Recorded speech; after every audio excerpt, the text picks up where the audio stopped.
আসসালামু আলাইকুম। Hello everyone, সবাই কেমন আছেন? আশা করি সব ভালো আছেন। আমিও আল্লাহর অশেষ রহমতে আলহামদুলিল্লাহ আছি ভালো। তারপর আপনাদের সামনে চলে আসলাম নিউ আরেকটি ভিডিও নিয়ে। আশা করি সবাই আমাকে ভালোবাসা দিবেন এবং সাপোর্ট করবেন, আর বেশি বেশি লাইক কমেন্ট শেয়ার করে দিবেন। আসলে আজকে আমার সমস্যা, আমার প্রত্যেক বারে ডাক্তারের কাছে যাচ্ছি। কী কারণে যাচ্ছি, কিসের জন্য, কি সমস্যা হচ্ছে আমার, এই সব কিছু আমি আপনাদের সাথে এখন শেয়ার করব। আর আসলে গত রমজানে আল্লাহর অশেষ রহমতে আমি কোনো অসুস্থ হইনি। এবার আমার বেশি বেশি করে আমি অসুস্থতা ভোগ করতেছি, কারণ কি আমি জানি না। আর আজকে এটা কালকে ওইটা, মেজর প্রবলেম হচ্ছে আমার ঠান্ডার সমস্যাটা একদম বেশি হচ্ছে আমার। আর এখন এবার তো আমি গত বছর তো আমি পানি মিক্স করে ঠান্ডা পানি খাই, কিন্তু এবার আমি ফ্রিজের কোনো জিনিস, একদম কোনো জিনিসই খাই না। টোটালি কোনো জিনিসই আমি খাই না। খেজুরটা সহ আমি আগে নামায় রাখি ফ্রিজ থেকে। তারপরে আমার ঠান্ডা এবার যাচ্ছেই না, কেন যে আমি বুঝতেছি না। তা এখন এর জন্য আমি প্রথম দেখাইলাম গলা ব্যথার জন্য, টনসিল বাইরে গেছিলো। ওই গলা ব্যথার ডাক্তার দেখানোর পর আল্লাহর রহমতে টনসিলের ব্যথাটা কমছে। এখন আবার আমার সমস্যা হচ্ছে, আমার মানে ঠান্ডা লাগে, আমার শ্বাস নিতে কষ্ট হয়ে যায়, আমার ফুসফুসানি কাশি হয়। ফুসফুসানি কাশির থেকে আমার শ্বাসটা নিতে অনেক সমস্যা হয়। তারপরে নাক দিয়ে অনবরত পানি পড়ে। এখন আমার বড় আপুর কাছে জিজ্ঞাসা করলাম যে কোন ডাক্তার, ভাবছি যে শরৎ দিকে কোনো বহে বিভাগে মেডিসিন ডাক্তার দেখাবো।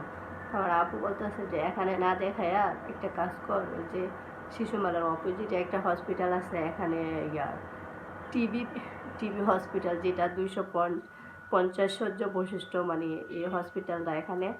আর শিশু শিশু হসপিটালের অপোজিটে এটা, শিশু হসপিটালের অপোজিটে।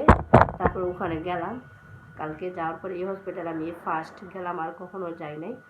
যাওয়ার পরে ওখানে নাকি খুব তাড়াতাড়ি যেতে হয়। আমি মেবি 8:30টার সময়, 8:30 কিংবা 7:30 এরকমই গেলাম। যাওয়ার পর অনেকক্ষণ বসে ছিলাম। যাওয়ার পর তারপর 10 টাকাটা একটা টিকিট কাটলাম। কাটার পর ওই ডাক্তারের কাছে গেলাম। ডাক্তার কাছে যাওয়ার পরে আমার আগের যে একটা অ্যালার্জির রিপোর্ট ছিল, আমার অ্যালার্জির প্রবলেম আছে, এই অ্যালার্জির রিপোর্টটা আমি দেখাইলাম।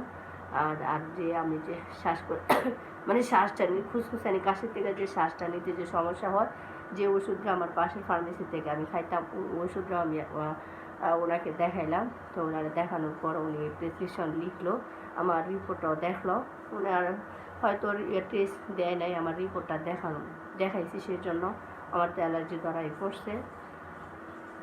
তারপরে উনি বললো যে আপনার মুখের মধ্যে এখানে আপনার অ্যাজমার কোনো কিছু একটা লক্ষণ আছে, অ্যাজমার লক্ষণ আছে এক।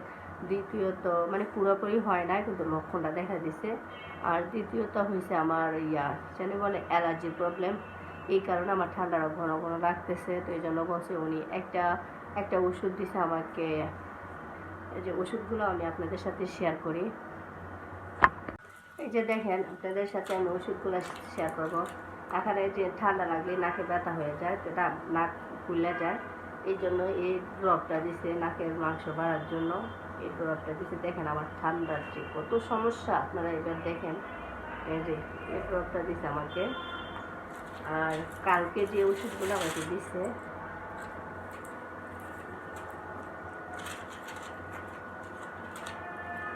যে এই ওষুধগুলো দিছে, এইটা হচ্ছে শ্বাস নিতে যে কষ্টটা হয় এটার জন্য। আর এটা হচ্ছে ঠান্ডা কাশি সব কিছুর জন্য। আর এটা হচ্ছে অ্যান্টিবায়োটিক।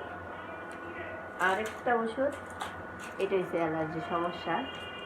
আরেকটা ওষুধ হচ্ছে এই যে এই ওষুধটা, এই যে এটা একটা প্যাকেট, এটা একটা মেশিনটা ঠান্ডা টাইনা মুখে দিয়ে দেয় ওষুধরা। এই যে এই ওষুধটা মুখে দিয়ে দেয় 2 বেলা, সকালে বিকালে। তার তো সকাল বিকাল তো এখন যেহেতু রমজান মাস, রোজা তো অবশ্যই রাখি আলহামদুলিল্লাহ। এটা একটা খাই সন্ধ্যা রাইতে, একটা খাই বড় রাইতে। এই যে এই প্যাকেট থেকে এই যে ওষুধ মেশিনটা আমি আপনাদের সাথে শেয়ার করতেছি।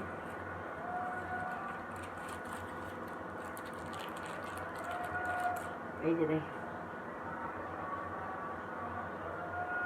এই যে মেশিন, এই যে এটা নেবে, এই যে এখান থেকে একটা গ্যাস্ট্রিকের ওষুধের যে ট্যাবলেট আছে না, এই ট্যাবলেটটা খুলে এখানে ভিতরে দিই। ভিতরে দেওয়ার পরে এটা এরকম করে ঠাস করে একটা কাটার পর তারপরে এটা ঠাস করে লাগাই দেওয়ার পরে এই যে এটা মুখে দিয়ে রাখি। 2 দিন যাবত এটা খাচ্ছি। তো সবাই দোয়া করবেন আল্লাহ যাতে আমাকে সুস্থ করে দেয়। কিন্তু 2 বার খাইছি ওষুধগুলো, কালকে সন্ধ্যা রাতে খাইলাম, ভোর রাতে খাইলাম। খাওয়ার পরে এখন আলহামদুলিল্লাহ আগের তো অনেকটা ভালো লাগতেছে, বাকিটা জানি না। কিন্তু সবাই দোয়া করবেন যাতে আমার সংসারের কাজকর্ম যাতে আমি করতে পারি। দেখেন আমি একা থাকি, আমার মা হচ্ছে অসুস্থ, আর এক বাসা থেকে আইসা আরেক বাসায় কীভাবে কাজগুলো করে দিবে। কারণ আমার সংসারের কাজ যদি আমি না করতে পারি, কে আমাকে করে দিবে? সবাই এটাই দোয়া করবেন আমার জন্য, যে আমি কাজগুলো ঠিকমতো করতে পারি এবং সুস্থ রাখতে পারি। এ বয়সে যদি অন্যজনকে দিয়ে কাজগুলো করাই, আর ওরকম কোনো লোকও নাই আমার যে আমার কাজগুলো করে দিবে। সবাই একটু বেশি বেশি করে আমার জন্য দোয়া করবেন যাতে আল্লাহ আমার রক্ষা করে ঠান্ডাটা থেকে। এই ঠান্ডার জন্য আমি আজকে কয়েক মাস যাবত আমি ভুগতেছি। এবারে ঠান্ডা যাতে আমার কাছ থেকে যাইতেছি না। যদি এক সপ্তাহ ভালো থাকে আবার শুরু হয়, এক সপ্তাহ ভালো থাকলে আবার শুরু হয়। অ্যান্টিবায়োটিক তো চলতেছি, কন্টিনিউ গলা ব্যথার জন্য কয়েকদিন খাইলাম, এখন আবার অ্যান্টিবায়োটিক দিছি। তো সবাই আমার জন্য একটু দোয়া করবেন। আপনাদের কাছে একটাই রিকোয়েস্ট, আমাকে পছন্দ করেন না করেন সেটা আপনাদের বিষয়, কিন্তু আমাকে একটু বেশি বেশি করে সাপোর্ট দেবেন যাতে ঠান্ডার সমস্যাটা আমার দূর হয়। আমি বেশি 3টার পরে গোসল করলে ঠান্ডা লেগে যায়, রুম মুছলে সব কিছু করলে আমার ঠান্ডা লেগে যায়। এই সমস্যাটা আগে ছিল না, এই 2-3 মাস যাবত আমার এই ঠান্ডার সমস্যাটা বেশি দেখা দিচ্ছে। সবাই বেশি বেশি করে দোয়া করবেন যাতে এই ওষুধগুলো খাওয়ার পরে আমার সব ঠান্ডার সমাধান হয়ে যায়। আমার মেয়াজোর আর কোনো প্রবলেম নয়, শুধু সমস্যা হয়েছে আমার ঠান্ডার, এখন আবার একটু অ্যাজমা সমস্যাটা দেখা দিচ্ছে যেহেতু বেশি ঠান্ডা লাগে সেই জন্য। আর আজকে ভিডিওটা যদি আপনাদের কাছে ভালো লেগে থাকে সবাই আমাকে লাইক কমেন্ট শেয়ার করে দেবেন ও সাবস্ক্রাইব করে দিবেন। আর পেজ থেকে যারা দেখছেন তারা আমাকে ফলো দিয়ে দিবেন। আর সবাই আমার জন্য দোয়া করবেন যাতে ঠান্ডার সমস্যাটা দূর হয়ে যায়। আপনাদের সাথে তো এতক্ষণ কথা বললাম, এখন এই যে বাসার কিছু হালকা পাতলা কাজ আছে এগুলা করে নিব। আর এইগুলা এখন শরীরটা যেহেতু ভালো না, শুধু শর্টকাট সব কিছু করার চেষ্টা করি। এখানে এই যে মাছ ভাজি, 3টা মাছ দিছি। আমি তো রমজান মাসে মাছই খেতে পারি না। এখন 3টা মাছ দিয়ে ছোটো আলু দিয়ে রান্না করব। আর দুপুর টাইম এটা গ্যাস থাকে না দুপুরে, আর বিকালবেলা, এই জন্য আগে থেকে সব কিছু করে রাখি। মাছগুলো বাছছি, আর ওই যে টাকিনি মাছগুলো যেগুলো আছে এগুলো দিয়ে আর ইফতারি করার চেষ্টা করব আমি ভাত দিয়ে।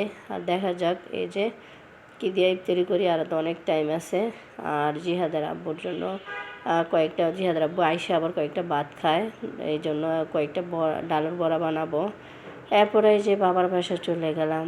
চলে যাওয়ার পর আমি আর বাসায় ইফতার করি নাই, ওরা বারবার ফোন দিচ্ছিলো, এই জন্য ওই বাসায় চলে গেলাম। যাওয়ার পর আমার আপু গ্রাম থেকে আসছে, আসার পর এখানে এই যে বিরিয়ানি নিয়ে আসছে গ্রাম থেকে। বাসায় এবার একটা অনুষ্ঠান ছিল এজন্য। আর এখানে এসে পোলাও চালের যে খুদ বাট্টা ওইটা রান্না করছে। আর এখানে বাঙ্গি আছে, আর 3 জাতের ভর্তা, শুটকির ভর্তা, মরিচের ভর্তা, ধনিয়া পাতার ভর্তা, বেগুনের ভর্তা, 3-4 জাতের ভর্তা বানাইছে। এখন সবাই মিলে খাচ্ছি। আর এখানে ট্যাং, আসলে সবাই মিলে খাওয়াটা মজাই আলাদা, অনেক মজা ছিল। আর আমার ঠান্ডার মধ্যে গরম গরম খাবারটা তো আর কিছু কথাই নাই, অনেক ভালো লাগে। দেখেন এটা হচ্ছে বেগুনের ভর্তাটা, আর ওটা ধনিয়া পাতার ভর্তা, শুটকির ভর্তা, এগুলো দিয়ে আর আমার অনেক ভালো লাগতেছে। মনে হয় যে আবার খাই, এত ভালো লাগছে বলার বাইরে। আর আমি দেখি চেষ্টা করবো আবার আনার জন্য, আইনা বাসায় করার জন্য। আর একা একা এটা ভালো লাগে না। সব ভালো থাকবেন। আজকে ভিডিওটা এই পর্যন্ত। আল্লাহ হাফেজ।